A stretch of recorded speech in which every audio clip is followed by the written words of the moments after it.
Okay, it may not look like it, but right now is the best time to start your tomato plants if you plan to grow your own right from seed, which you should be, because not only can you save a ton of money by growing your own tomatoes from seed, the amount of types and varieties available to you is staggering.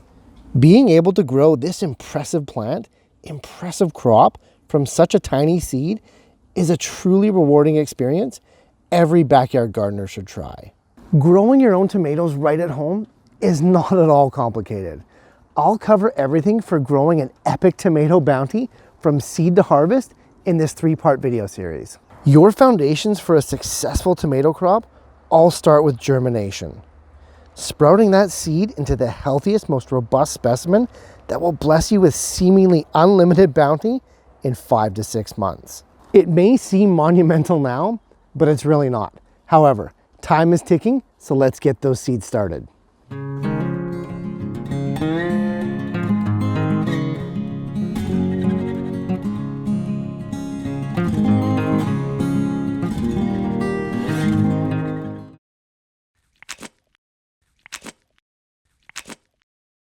For ease of understanding and to get the most value, this video on tomato seed starting is further divided into 3 sections. We begin with our soil. Just what is the best soil mix to use for our tomato seedlings? What should we be looking for? Next up is our containers or pots. This section will be quite brief, as tomatoes can be grown in just about anything. Lastly, we'll go over the planting, the steps to germination, and what happens in those crucial first 2 weeks of the tomato's life. And this will set up video number 2 perfectly, where we talk about moving on those little tomato seedlings either into larger pots or straight into the garden. If you were buying your own tomato starter plants, right from the store, video number 2 would be your starting point. Before we dive into the soil, let's jump forward by going backwards and discuss tomato varieties. No doubt, as you're just starting this tomato growing endeavor, you're being inundated with a seemingly endless list of tomato varieties to choose from. Choice is great, but not to the point of confusion. Tomato varieties break down in 2 ways: growth type and size. Let's talk about growth type first. Every potential tomato variety that you intend to plant falls into 2 broad categories based on the way it grows. The plant is either determinate or bush type, or it is indeterminate or vine type. Your space, container size, and location may end up dictating to you which of these 2 categories of tomatoes you intend to grow. Determinate or bush type tomatoes are those varieties which generally grow to a determined size, with blossoms occurring at the end of each branch, and generally fruiting all at once. Often, these varieties don't need staking or trellising and are great for container gardening. The second type, indeterminate or vine tomatoes, grow indefinitely. They will grow for as long as the weather permits, continually providing blossoms and fruit along the way.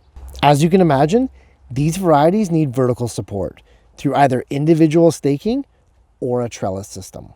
Vine tomatoes are also great candidates for container gardening, provided you can devise a way to support that vertical growth pattern. The other way that tomatoes are categorized is size. We have cherry, grape, oblong, slicer, beefsteak, canning, midsize, every size and shape imaginable occurring in both determinate and indeterminate forms. Don't get that mistaken. Determinate varieties are not just for smaller varieties of tomatoes. Quite literally, there's a perfect tomato variety for every growing situation. And we'd be remiss if we didn't touch on heirloom or heritage type tomatoes. Since we're growing from seed, it's very important to mention these guys. Tomatoes are open pollinated, which means they're self-fertile. They pollinate themselves. This is important because if you plan to save your own tomato seeds, those collected from a hybrid tomato variety will have seeds that produce unknown results. In the case of heirloom tomatoes, the seeds from these varieties are not hybridized, and we're guaranteed to set fruit identical to the mother plants. It's important to note that many hybrid tomato varieties were bred for travel, color, shape, storage, cold hardiness, often at the expense of flavor. Many people agree that the taste, texture, and flavor of heirloom tomatoes is superior in every way. I'll let you guys be the judge of that. But if you're saving your own tomato seeds for future crops, you have to go heirloom. So knowing that all tomatoes need as much sun and warmth as you can give them, you can then go ahead and pick out the varieties that work best for you. With your seeds in hand, let's go get the soil right. Like virtually all of our pre-seeded crops, tomato seeds are best sown into a proper seeding soil mixture. That is, a potting mix specifically designed to plant and sprout seeds in. Seeding mixtures differ from regular soil mixes in 3 ways. First, they're much finer than coarse potting mixes. These light, fluffy concoctions are sifted for any debris, allowing us to plant in standard plug trays unimpeded. Next, they're comprised mostly of a light, neutral organic material, usually peat moss or coconut fiber, upwards of 60 to 70%. Lastly, they're usually quite low in nutrients. Seeds contain all they need to grow for the first couple of weeks, at least until that first set of true leaves really begins to grow and get established. My suggestion is to not fertilize your seeding soil, whether you're using store-bought or making your own. Speaking of making your own, it's really quite simple. Start off with a base of 60 to 70% coconut fiber and 30 to 40% organic compost. With just these 2 ingredients, you have the basis for an amazing seed mix. Add in 10% perlite and you're besting even the most expensive store-bought blends. I did an entire video just on making your own seed starting mix right from scratch. Check it out if that's the route you're gonna go. We've got our soil set. Let's talk about containers. Tomatoes grow in just about anything. Pots, plastic cups, paper towel rolls, egg cartons, you name it. What you choose really depends on your level of growing, or should I say, scale. If you're just gonna grow a few tomato plants, you'll be fine with small pots, some plastic or paper cups, or even these little 6-cell nursery trays. Just make sure that they have drainage holes in the bottom and you're good to go. Myself, I use these standard size 10-20 nursery inserts. They are super easy to work with, hold a great amount of seedlings, and just create these perfect professional plant plugs that really level up your tomato growing. Whatever you choose, pick the containers that fit your space, budget, and needs the best. The tomatoes themselves, they'll adapt. We're finally here.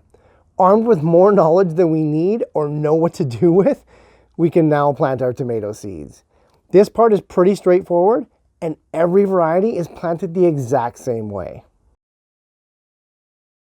Starting 8 to 10 weeks before your last spring frost date, begin to plant your seeds.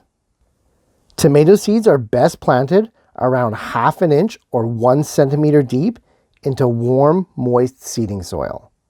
Keep that soil at 80 to 90 degrees Fahrenheit, and most varieties of tomatoes will germinate in 7 to 10 days.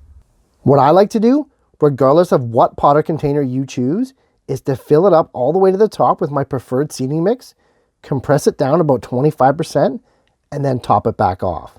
Before planting, I'll soak my trays from below with around 2 liters of water for about 2 hours. Watering from below is so much easier and allows each cell to absorb as much moisture as it needs. Actual planting is easy. Either make a 1 centimeter depression and then insert your tomato seed, or place the tomato seed right on top of the soil and push it down to the desired depth. Fairly simple, and you can plant hundreds of seeds in short order. With 1 seed per cell, this is known as the single-seeded method. If you're space challenged or you're planning on growing tomato starts for sale, you're going to want to multi-seed your tomatoes. What that entails is to place anywhere from 4 to 8 seeds per cell instead of just a single one. The young tomato plants are super easy to pull apart and replant singly later on, and this allows you to plant hundreds of tomatoes in the same amount of space as you would a few.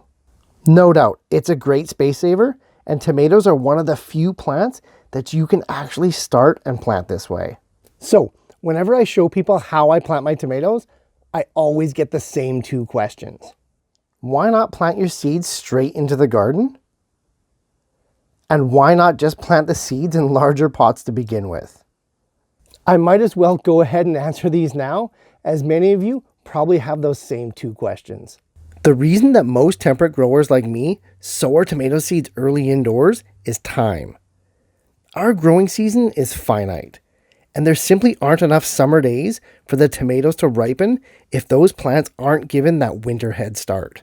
Instead of flowers and fruit in, say, August, we can get the flowers in May, and then fruit has a full 3 months to vine ripen without fear of fall frost damage. Now, as to why bother going through the incremental steps to sprout and move on the seeds, it's simple. Seeds are cheap. Soil and space, however, are not. By seeding in small plug trays, I can plant more tomato seeds than I need, ensuring that I can cherry pick the very best specimens from my garden and for sale. Minimal wastage of soil and space with maximum potential of getting superior crops. If you need 4 tomato plants for your patio and you plant 4 seeds, you're at the mercy of whatever sprouts up. And think worst case scenario, what if nothing sprouts up? At this stage of my gardening life, I don't want to take those chances anymore, making the extra time and seeding well worth it. As we mentioned, once you finish planting your tomato seeds, they do best at 80 to 90 degrees Fahrenheit. This is usually accomplished by placing them on a seed germination heat mat or under some warm grow lights indoors. Your tomato seeds will sprout in about a week to 10 days. I leave mine covered with a clear dome lid until at least a second set of true leaves appear. This takes about another week or so after initial germination. At about a month of age, take your seedlings off any supplemental heat and grow for another 1 to 2 months at lower temperatures, say around 50 to 60 degrees Fahrenheit. Give them 16 hours on, 8 hours off of supplemental light if they're not already in a greenhouse, and it'll take you right to video number 2 of this series. Keep the plants moist, but not standing in water. Air motion is fine, especially to harden off the plants and toughen them up for that planting outdoors later. If you are going to fertilize, use a very weak solution, either as a foliar spray or lightly water in from below. So, check your growing calendar. If you're 2 to 3 months away from your last spring frost date, you've got the green light to start planting your tomato seeds. Stay tuned for video number 2, where we take the best of these young tomato plants, grow them up significantly, and then ready them for the transition to our outdoor gardens.